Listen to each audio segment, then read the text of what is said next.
Park coming off of that intra-squad game. Any updates on Damien? Damien is good.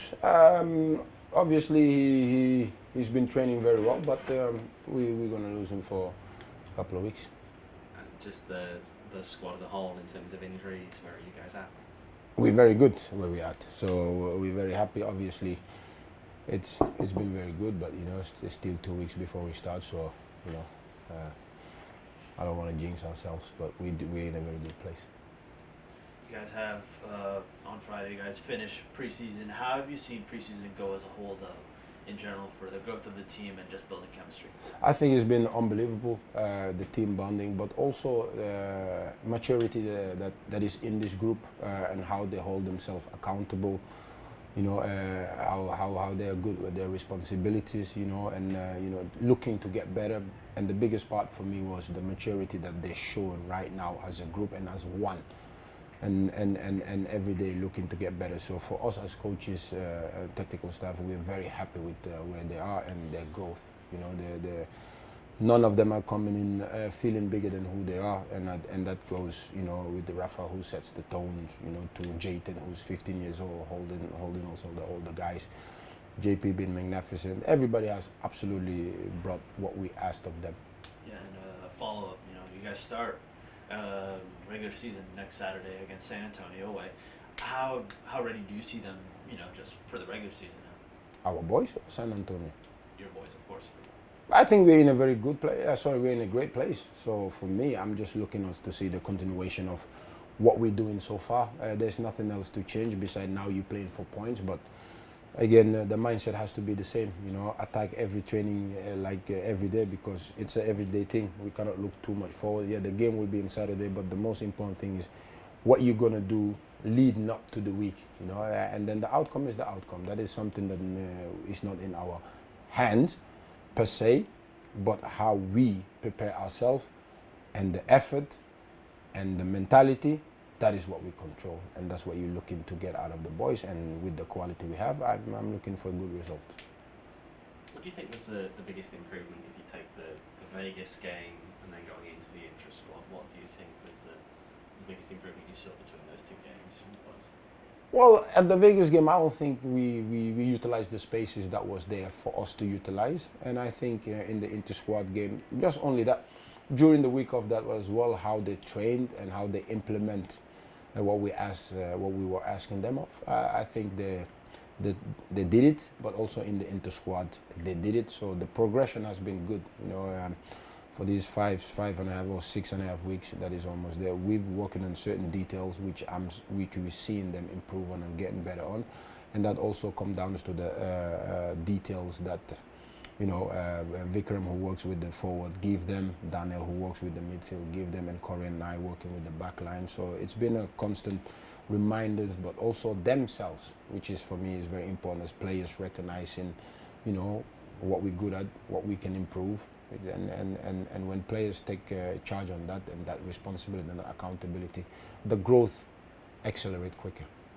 Especially when you're in a game like that where you've got so many of the academy kids out there and they're playing against guys who are at this level already now. Are there any of them that kind of caught your eye in that game that you think maybe you might have to think about later on in the season? I think the academy, to be fair to you, what they've done for us has been remarkable, and that goes all the way back to last season, because our academy players helped us a lot last year, and even the veterans and the players that have played in this league will tell you that how important they were to us and how important they are to us, because having your own academy players play a part in your growth and development as a club is very massive. It's absolutely huge. And then we have 9 players here because we believe in them, right? But all of them have a different pathway, and growth. So, but it's also giving each of player their time and patience to grow in their own way. But I've been very pleased with all of them. Last week, Gunnar, he spoke here against Las Vegas. He was with a lot of the academy players, and he kind of spoke how he was in that leadership role. How did you see and feel, the academy players kind of just adapt, with the veterans like you mentioned? I think they're adapting very well, and that goes on because in football you have the hierarchies, but when the older players take you in, that is a sign of that you're doing something well. And what I like with our players that I've experienced, or contracted players, you may per se call them, is how they are taking the youth under their wing as well. But also the youth is showing growth and maturity to understand that, yeah, I'm playing with people that their livelihood is on the line, so I'm not at the academy level anymore. So also I have to adapt to my new environment, new situation, and for that I'm going to give thanks to Andy Chapman, Rafa, and David as well, and that because they're in charge of that division and they're doing a great job. And for me, it's always how can we get better. Right? Yes, we're doing a great job, but also how can we continue to get better and make sure that more and more of these youth players also come up to us and show what they're good at. And you spoke about a lot of players taking academy players under their wing, showing that maturity, showing that growth. And you spoke last week on how competition is healthy. How have you somewhat seen the academy players also maybe help out the veterans sometimes? No, listen, I think it's very obvious how I think about, in general. It's not about age. It's not about your title, academy, or senior player. It's what you show us daily. And if something were to happen, I know that our academy players are ready to step in. Braxton did it last year. And there might be 2-3 more this year. And not only single him, Rizzo stepped up last year as well. Jamo stepped up as last year as well. So they played a vital part in our success. And they will do it also this year again. As you go into the final doubleheader now of pre-season on Friday, what is the main message that you're giving to the boys going into those games?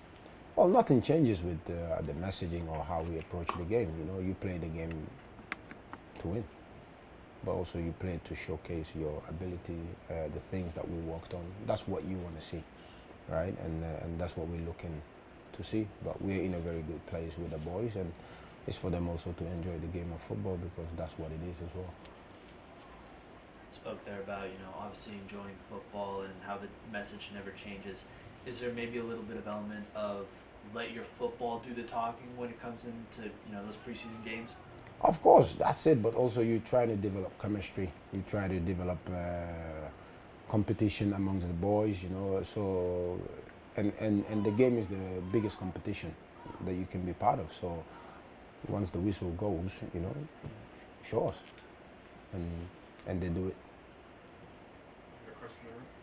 Just wondering if you have any thoughts on the news out of League One from this past week with one of the teams folding 2 weeks before the season starts. I'll be honest with you. I'm reading more Quran than I'm reading news at this moment because I'm in Ramadan. So I don't follow also what other teams do. I'll be honest, because I think my biggest focus is on my team and how do I help continue to develop this team.